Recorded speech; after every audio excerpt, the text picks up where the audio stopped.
nyonso bozolanda biso kalenga bene shabale betu boss ba botrona mya bene no na chaîne oya bonzambe kwa mtu mushika yetu hiyo DM5 TV.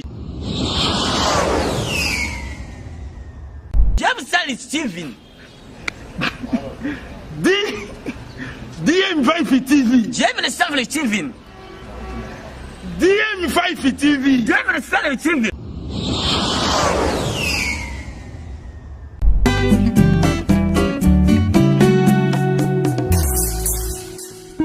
Bana nzambe nyonso partout dans le monde. Ezaka moko oko zapangote. DM5 TV. Ah, toutes les informations ya ba sali na nzambe dans tous les domaines. Tokozona DM5 TV. Eza fin de fin. Que Dieu vous bénisse.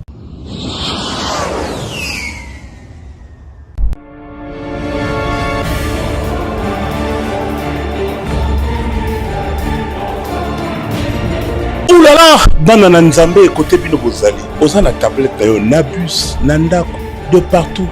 Tala TV o nzambe atindel biso. DM5 TV na bunzambe.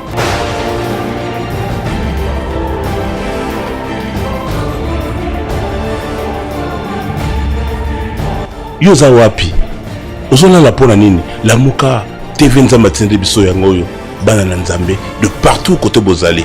Satellite Yanzambe ezo contrôler bino pour la DM5 TV Bonzambe.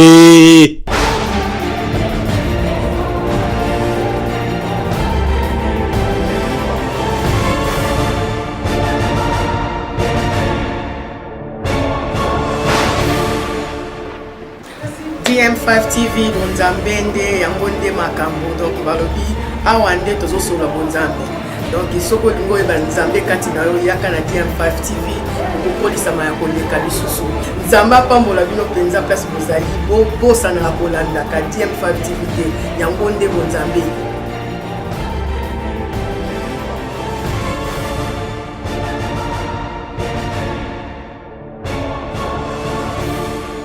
Soki olingozwa album ya Serre d'Orchestre.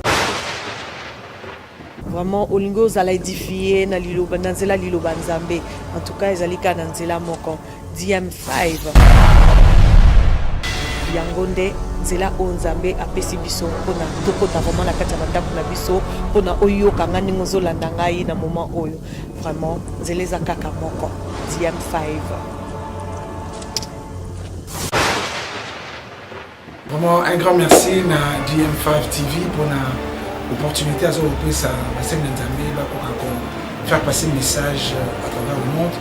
Vraiment on a aussi Nzambe à Pamolamino après ça vient au Izangi au union ce qu'il y a Ezali Nzambe te Ezala anéanti Ezala nul et sans effet. En tout cas Nzambe à Pamolamino merci pour l'opportunité à l'aider. DM5 de Salem parti na carte internet donc takana nango DM5.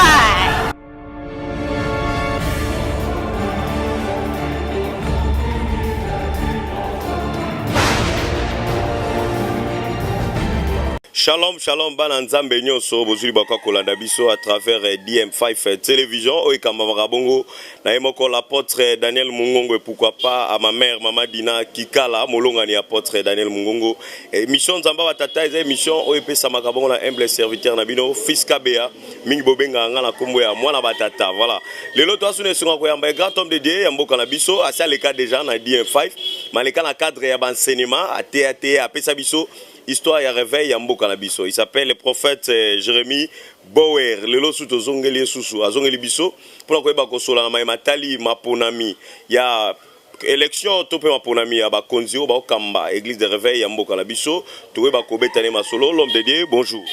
Bonjour fils Kabea, merci. Na sepel au bon abino. Et salut moi temps Mikole Belé. Na moni soudo na retrouver encore yo ainsi que de Balanda Biso. Dans le monde entier, il y a eu un temps que Tozo bougeait shooter, mais cette fois-ci, Tozongi. Voilà, merci l'homme de Dieu. Et l'homme de Dieu, avant de démarrer l'émission Abisso, dans le Gago Baïluba Moko, n'apôtre Daniel Aolandayo et puis Naban Nzambe Nyoso, au Baolandayo à travers DM5 télévision. Ouais, apôtre Daniel Mungongo, c'est vraiment de près ou de loin, c'est vraiment quelqu'un de bien. Et l'on a déjà l'accès à Muta Kabara, et l'on a l'accès à Azana Molimo Santo, et l'on a l'accès à Azana fruit, hein, à Molimo Santo. Il y a le fruit de l'esprit. Il y a Nanzambe. Et l'on a mon que Balam Kala. Donc, ton nom le longi a beau été, mais intérieurement. Donc, je vous aime beaucoup, apôtre. Sans oublier Maman Dina. Donc, Nalingi Baron Mingi. C'est un couple aussi, j'aime beaucoup. Merci. Voilà, merci l'homme dédié. Et Tobeta, ma solo actualité, chrétien Yambo Kanabiso. Dans quelques jours passés, tu as nommé Moko Yaba Papa, Nakombo ya le révérend général Sonny Kafuta Rockman, comme Mokonzi avec l'église de réveil. N'habitez pas impression par rapport à la nomination de l'évêque général. Oui, c'est normal. C'est normal, c'est bien beau. Parce que on n'allait pas mettre quelqu'un qui n'est pas expérimenté. C'est impossible. Par contre, on a expérimenté, on a ébi, ma solo à réveil, on a un bandat, non. Là, c'est archi faux. On met la personne qu'il faut à la place qu'il faut. Pour moi, général Clément Sonny Kafuta. Donc, c'est vraiment. Ma vie, on a une histoire. Ma vie, on a une histoire. Ceux qui ont un groupe de prière, ils ont menacé à l'époque. Ils ont un cadre, ils ont la mère de l'éternel. Cap la soigne, ils ont. Donc, ils ont menacé. N'a évité parce que, étant qu'historien, il n'y a aucun pasteur ou un leader d'opinion publique religieux où il y a rassemblé Batou Bassi dans le stade où ils ont égorgé plus de 84 000 places que le cas général Sonny Kafuta. Donc, quand il y a une place où c'est vraiment pour Nanga, na sepele makas pour ngape na votaki, na votaki, izalara ndengwana, bandeko bakanise ba ocha bango parce que nga mutluka nga na koko voter wana te, abano luka ba voter non, parce que il n'a ni histoire, n'a pas sinon merci, je l'appelle l'évangéliste Albert Kankenza Mwanambo. La PC, merci. Au Moni, sur 14 ans, si je ne me trompe pas, à la tête, il y a RSC comme président vers général. Qu'on dirigeait, Badlora, Jérémy Boer, il faut ça me tout. Pour vers général, a menacé, donc, mais quand même, il faut comprendre qu'il n'y a pas pasteur Albert Kankenza Mwanambo. Douceur n'a pas de faiblesse. C'est quelqu'un qui a bien géré l'église. C'est quelqu'un qui a bien géré l'église. Parce qu'il n'a pas dirigé par le gars Jérémy Boer. Pour nga bando za so na mon église qui est bien te vient en heure routine le message moi ya mabe. Viens longwa na yo mais il nous a quand même géré. Gloire à Dieu. C'est pas n'a pas cherché de pouvoir salami dans les calmes. On a voté général Sonny Kafuta Rockman comme notre président évêque général de la RSC. Bravo. Voilà, l'homme de Dieu a dit bravo. Bisobe to pesi ba follow le belé et pas évêque général Sonny Kafuta Rockman père ou melanayo le quoi va ponio déjà c'est que ça mo pona pe nzambe attaquer mosala nzambe. Et l'homme de Dieu par rapport à l'élection il ba critères comme nini ba critères za nini pour obimisa bango ko obimisa président bongo pour le bique yo votaki o anate pour qu'on peut voter o ana musuta lukaki ba chaye et on tolingi to ba juste ba critères pour muto bima président ya ko kamba église de réveil ya mboka la biso ndo bi c'est pas facile mais lelo bat bandimi ba pasteur no sur Congo bandi ba voter le général Sonny Kafuta Rockman ba critères ezalaini. Bon, au moni premièrement pour diriger l'RSC il faut premièrement être un père. Vous avez la père, quand je dis père, d'avoir le cœur de la paternité. Yami Balé diriger l'église des réveils, pésamment la batnion sauté.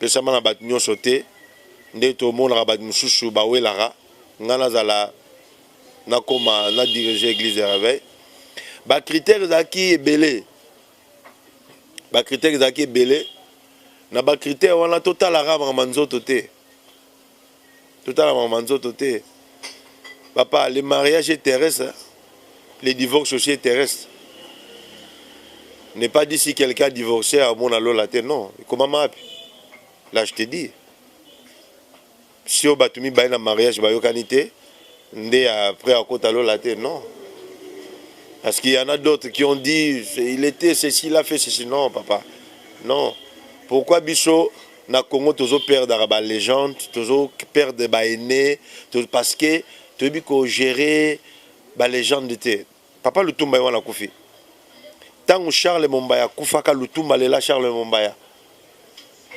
parce que Charles Mombaya est grand poète côté musique ba musique chrétienne yebsanga nananga sala ma Charles Mombaya sala ata nini ya ba musicien chrétien ba sangani ba yemba ba nzembo yo Charles Mombaya sangsa yemba ils ont succès là mais tu perds né papa Lutumba kei on a perdu combien des étoiles ba Marie Mission Baké ba débat Baké il y en a beaucoup ba Ale Moloto Baké les icônes celui qui a restauré l'adoration au sein de l'église tant au commis 2000 ans c'est lui qui a mené la restauration de l'adoration à part ba Deningonde ainsi que les autres mais tu perds de bango parce que tu lingi ko battre la tête tu lingi le cola qui est impolité c'est comment le cola ba tu ba chibitonga banga shuba enete c'est ça il y a un monde force anglophone l'anglophone ba ma casse côté wana baby ko battre la légende na bango on voit même sur le plan politique Obama l'onga na pouvoir a comme une place morboé les gens acclament na mon place monté ba bito la ne Obama poto sale boto même la prison tout c'est le poison non mais chez nous ce sont des histoires là trop sorcellériques c'est la sorcellerie pentecôtiste au sein de l'église donc pour dire que général Soni Kafuta mérite soya zagité Soki Bachara Coutinho Fernando on allait voter Coutinho Fernando mais na katoma lo baté mo sanzambe babi constamment to sali bino bozondima place wana ezalaka toujours avec général Soni Kafuta parce que boza ba pire petit na ye loko za pe pire petit ya avec Ankenza ya ngozo appuyer bango ou be comment non la tiko za pire petit avec général té la tiko za pire petit na été bon général Soni c'est bon parce que biso déjà ba armée de l'éternel mission tu vu ba croisade à Massamba débat 2002-2003 à Brazzaville to bunda ma donc ce sont des gens qui ont mérité je pèse bien mes mots on a biboé après Albert Kankenza Mwanambo Soni Kafuta oui à la tête de l'église Muto Mokalomo oui Coutinho Fernando oui 4 bâtons à tang et les autres natang bata critère à makasti nga natang bata critère ya makasi oyo bazana autorité les autres autorités athées ou bien comment les autres natangi bangote parce que sur le plan historique n'a que diriger l'église pour pénézater hein pour pénézater mais il y a des gens comme des doyens.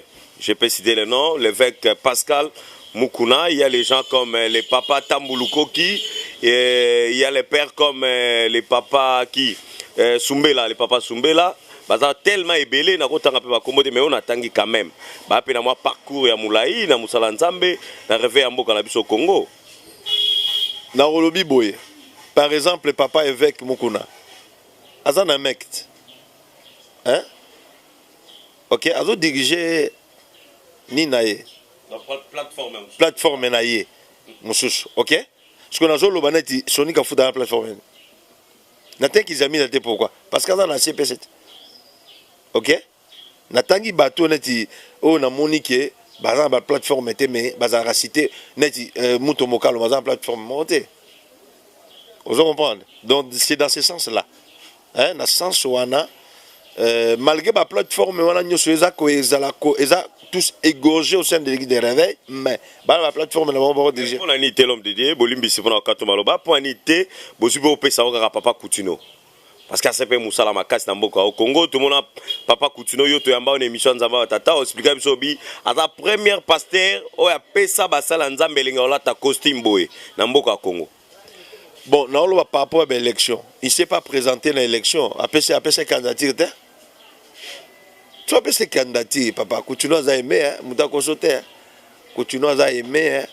Donc après ses candidatures, si on appelle sa candidature bien, on allait voter. Mais après ses candidatures, donc dans le bateau, on appelle ça qui candidature na bango. Et Général Sony a battu le record, 98%. Oh papa, 98% c'est beaucoup. Et c'est belé.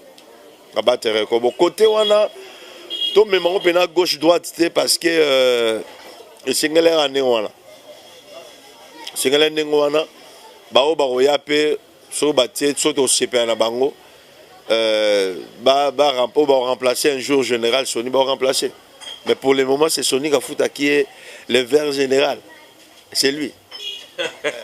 Voilà le prophète arbitre très bien habillé ba o misoupe Boulutouloura papa la biso Coutinho so achaki candidature ba nga voter parce que aza parmi ba papa o ba sa vérité musala nzambe ya mboka la biso Mutouloura avec Pascal Mukuna ya za plateforme na ya part aza na mec ya auto boy okotsa na makambo mais ba o ba za la kata RSC batala que c'est lui qui est capable de diriger et bimi bongo évêque général Sony Kafuta Rockman et Moussa Nzambe le prophète Boer par rapport à mambango ba ponami et puis mamba opprimer ba na mboka la biso Congo to moni ba musicien oyo lobi otangi ba kombo ya misa minene ti lelo baza na mboka na biso lokola papa Denis Ngonde baza tellement belé hein baza belé ba primer bango te mais to moni lelo na mboka Congo ba ke primer ba tulora ba frère na biso ba Mike Kalambai o ba esima na bango ba couple boulot ba ezali ba primer bango te ba ke primer ba jeune frère o ba bimi sika yo en tant que mosali nzambe et en tant que moko l'église de réveil à Congo maloba o koloba ezani. Bon, côté on a loba que c'est mal parti. C'est très mal parti. Si on a joué occasion au coup d'un évêque général. Évêque général a choisi l'équipe. Albert Kankenza, je dis viens vraiment non. Au moni tant que ça blora boye, il faut histoire et rattrapage. Il faut. S'il y a des gens au Babundi pour la Mboko et pour la réveil en Mboko,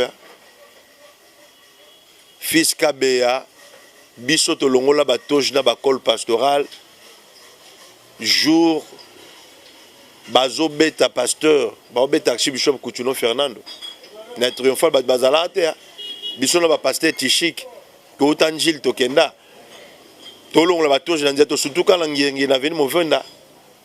On a souffert, papa. On a souffert. Et ceux qui le notaient à Boy, s'il n'y avait pas un Sony Kafuta, il n'y avait pas un Jacques-André Vernon, il n'y avait pas un certain Papa Kanza, Maton de Fubé, le pionnier, il n'y avait pas un certain Papa Kelani, Alexandre Haïdini Nabal. Mais tout le monde était à Boy. Bon, on a beaucoup de bon, c'est le chemin. Et Natal, on l'aime sous veste les Arabes, moins compliqué. Même si on peut comme là, taper Boy. Il faut tous la reconnaissance. Et pas la bango. Oui, j'avais, dans ces pays-là que j'avais aimé l'apôtre Mbi et Moulaya, Emmanuel, Azala Primé, oui, le père. Azala Primé, oui, il a fait un travail. Mbi et Moulaya, il a fait un travail là, il a contribué à rêver en Mboko, cité Bethel, les aïlos au Sarangote, les églises au Sarangote. Mais côté Moussouba Faezaki, côté Moussouba Faezaki, bon, côté musicien, mon droit frère Moïse Matouta, oui, à cause de la primaire. Matouta m'a dit qu'il y a les lots. Ouais, Matouta m'a dit les lots. Les mentionnaires déjà en 1990, Matouta, oui, m'a boire. Dans 90, avant le premier pillage, deuxième pillage. Ouais, tu es naza historien. Et na historique, na niveau, il y a historique, na ngai, naza na fancy bien l'église, l'ecclésiologie, l'histoire de l'église du Congo. Et ça on a mutu, et ça c'est comme ça qu'on a fait, na robeta depuis 1921 Simon Kimbango. Ti les lots date les 8 sur les na robeta on peut na ba combo. Ouais ça comme on le béaté. Ils ont dit que oui, mais les autres non. Là vraiment je pèse mes mots, na bété libako. Na bété libako. Il y a des gens qui détruisent l'église, sont des magiciens. Barroso n'a même pas primé. pour un mon sentiment sali. Non, non, non, non. Là, je demanderai même l'évêque général actuel, général Sonic Afoutarok, le messager de la bonne nouvelle de Jésus-Christ, général de l'armée de l'éternel terrestre. Tala Makamboyo. Il y avait des gens au Boprimant qui, parce qu'il habitait, parce qu'il était petit, mais il fait des gaffes. Peut-être pour que Mamala Mounamboka Congo musique et Bani Pelibanda. Non, on a musicien, on a musicien. Otoyebi, sont des, je dis, je pèse bien, mais mon soeur des magiciens. Biso de Tamboli, Nanaebi Kampala, Ouganda, Naebi Rwanda, Naebi Tanzanie, côté où on a ambassade, Naebi jeu de preuves. Ah, bah, quoi ça l'a chaud, banderine. Nous sommes un peu faute na bino papa na biso. Vous voulez embrasser n'importe qui. Donc c'est ça. Côté monsieur est gaffé. Mais ba meka correctifier on ba bongisango. Côté ba musicien ba luka ba Laïza. Ba papa Kabati. Ba Tambo Tite. Ba Patriarche Kabongo. Oya non Kabongo mbaya nante Kabongo oya Vox Day.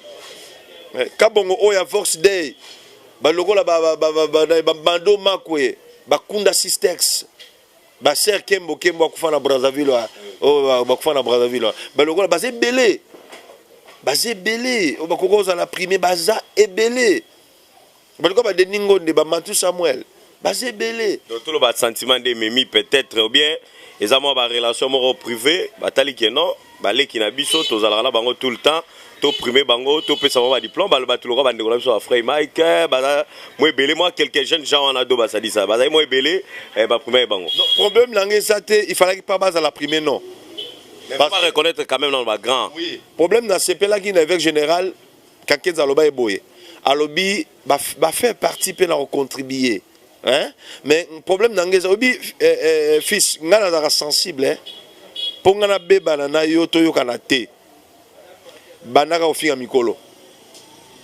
na fond de jeunesse apocalypse na repé soit à 58 versets zolo ba ke ba finga mikolo te ba manquera légende. Là je te dis donc on doit commencer premièrement au baoba ce qui baoba bundi pour la réveil na monde de comment bazo comme histoire mon beau falsifié na Facebook non mon frère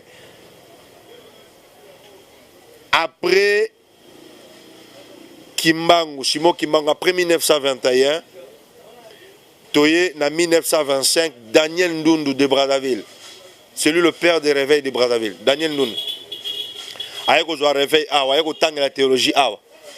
A Koutanina, Papa Kanza, en 1938, Papa Kanza, on soit baptême, naïe. Papa Kanza Matondo, Philbert.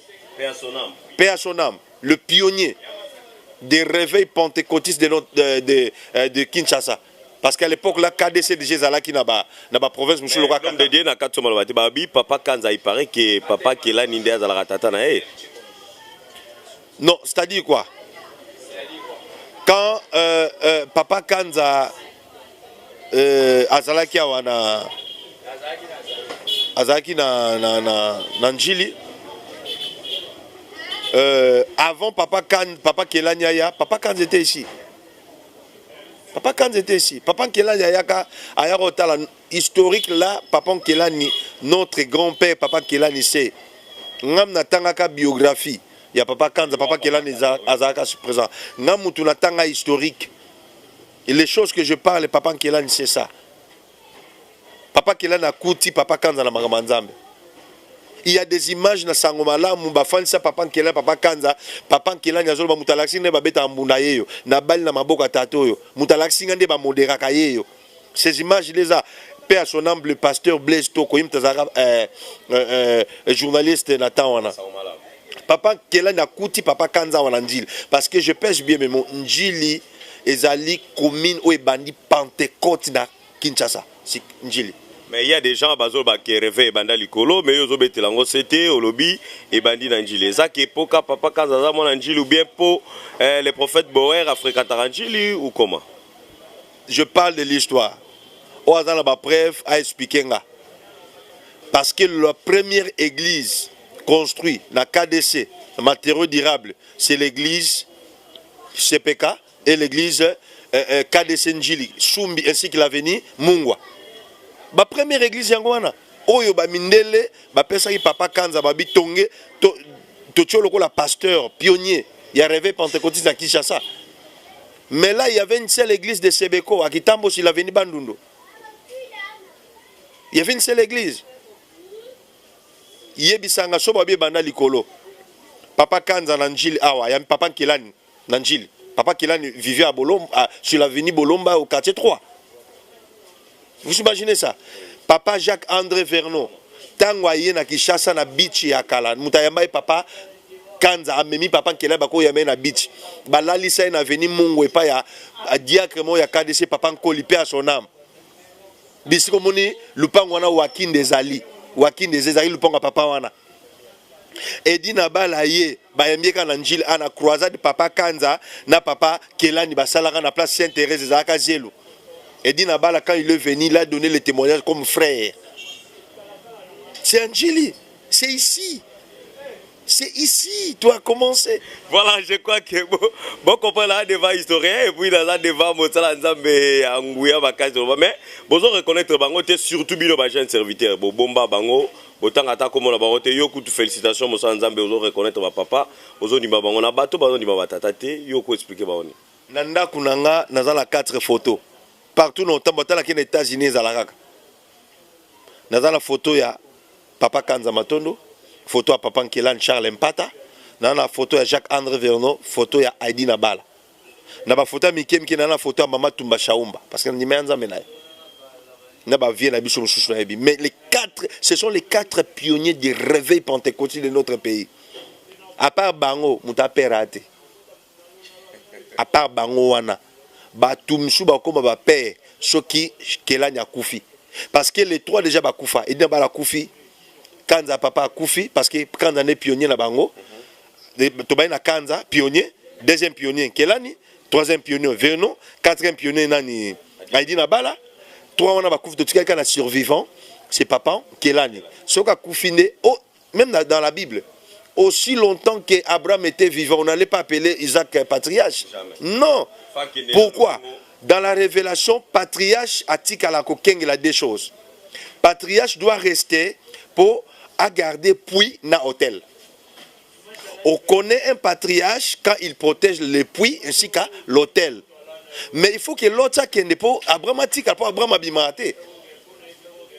Bisonne to bima. Donc ce qui papa qui là na koufi de évêque général kankenza banani bandi komba patriarche. Aussi longtemps papa Charles Zabano patriarche. Voilà, mamie. DM5 Mozambique toujours. Merci à maman Dina Kikala. Pourquoi pas Guilain Kikala, papa Jacques Kikala, maman Rosette, qui binda. Et l'homme de Dieu, toi, déjà, tu as chuté l'émission à Bichot, mais dans le cas qui, tu as bêtement l'isolo mouké par rapport à l'actualité au pays dans le monde. Il y a l'église Yambo Cannabis au Congo, Moko Basala Nzambe, na Kombo ya l'évangéliste Kabundi Walesa. Akeda Sakola Likola Mukonzamboka. Azu prophétie pour la Mukonzamboka, le luke les problèmes. Yo pose un ministère prophétique. Na évité, Mosel Nzambe Lokola Bino ba prophète, sur un message prophétique et pas Mokonzi. Faut que Nango tout droit et pas Mokonzi. Ba moko expliquer le rôle de prophète ou faut luka. Ba protocole ya Mukonzamboka, to procédure za la ndengenini. Pour le lot et luke les problèmes, Namboka na biso Congo.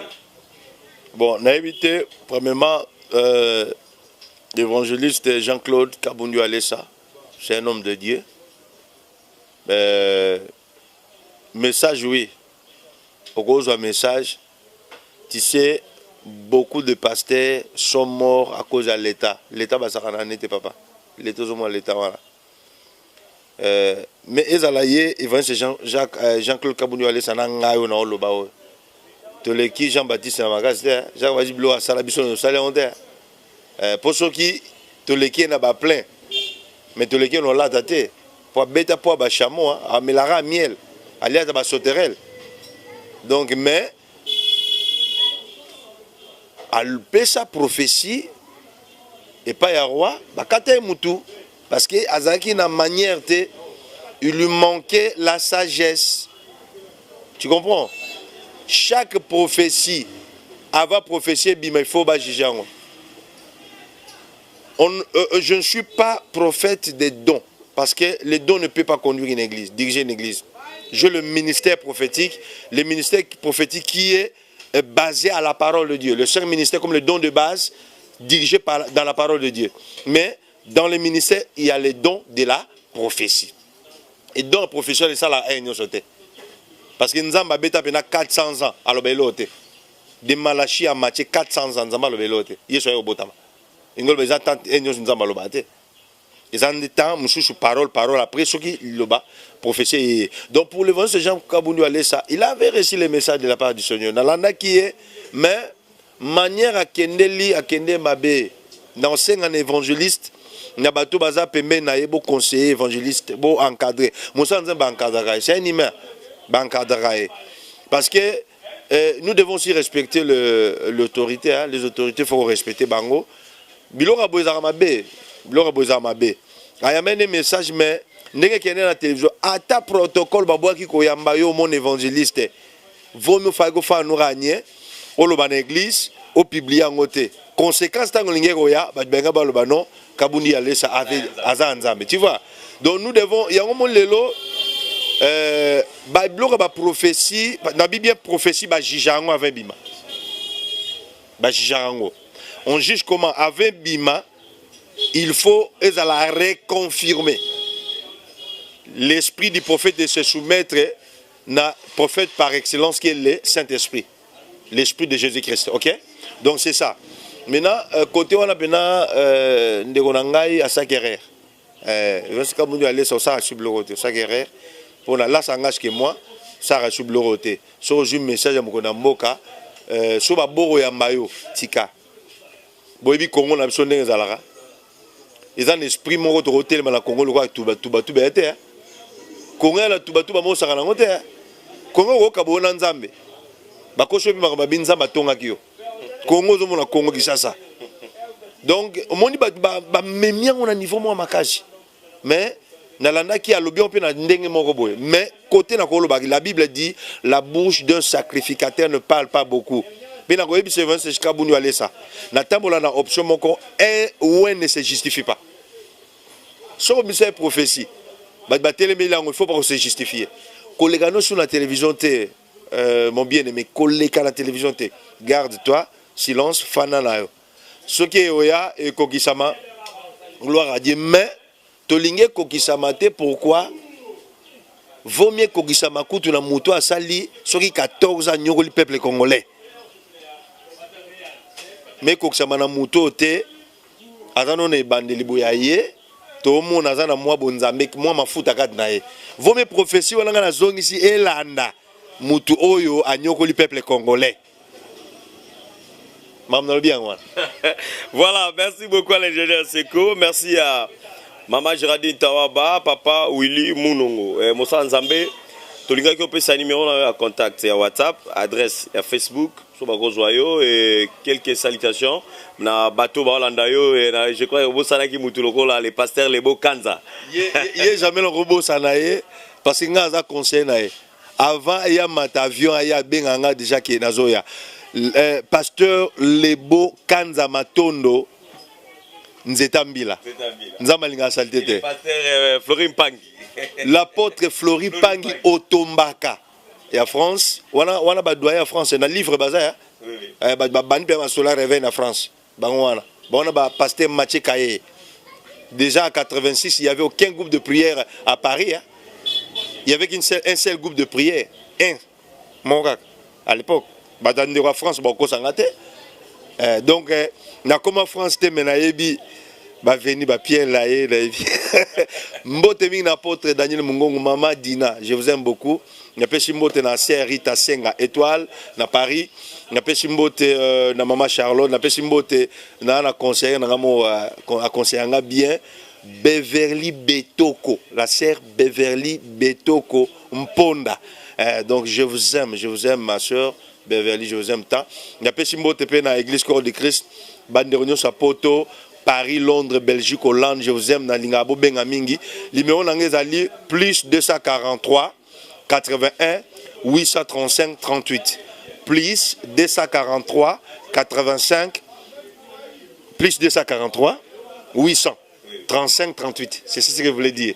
Plus 243 835 38 pour la WhatsApp, n'appel téléphone mobile. Donc plus 243 81 835 38. C'est ça mon numéro.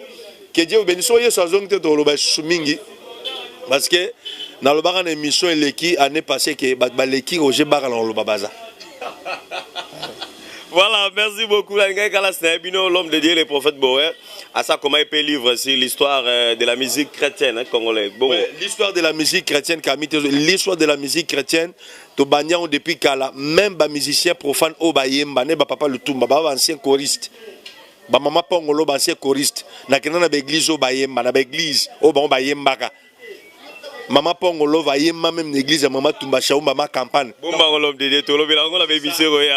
Voilà, merci à mon père l'apôtre Daniel Mungongo, merci à maman Dina Kikala, maman Nana Loumaya la motivatrice. Un grand salutation à vous, papa Jacques Kikala, papa Guillet Kikala et pourquoi pas à l'valable pastoral Trésor de Moukouna, Christian Matata.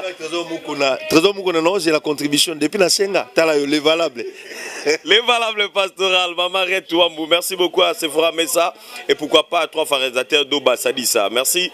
Nabananion sur Londres, Oba Benga Kabiso. Merci à mon pasteur Kimpale Mosengo à Londres. Voilà, ça sera toujours tout le temps. Et puis sans oublier mon père spirituel, le révérend Billy Kamanda. Bana foi en action. Na liga bino makasi nzambe nanga pambola bino son kolo ayete tokuta na bino balasima.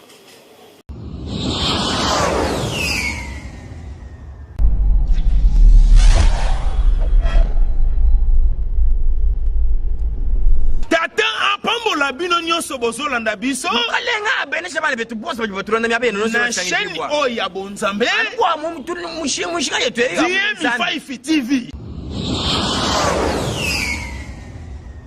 James Sally Steven DM5 TV James Sally Steven DM5 TV James Sally Steven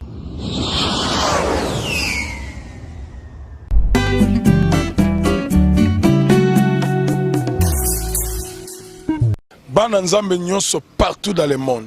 Ezaka moko oko zapangoti. DM5 TV. Toutes les informations ya ba sali na nzambe dans tous les domaines. Tokozona DM5 TV. Eza fin de fin. Que Dieu vous bénisse.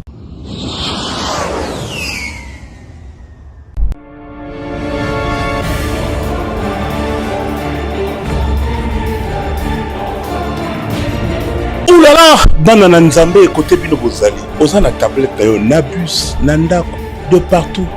T'as la TV au nzamba tindel biso. DM5 TV na bunzambe.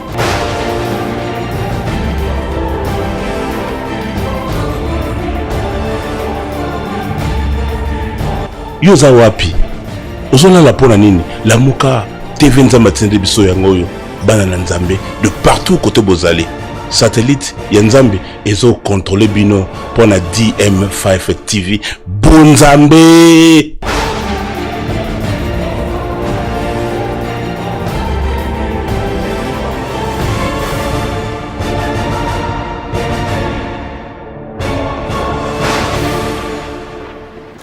DM5 TV Bonzambe nde yango nde makambo donc balobi awa nde tozosola Bonzambe. Donc isoko lingo eba nzambe kati na yo yaka na DM5 TV okolisa ma ya koleka lisusu nzamba pambola bino penza place bozali bosa na kolanda ka DM5 TV te yango nde Bonzambe.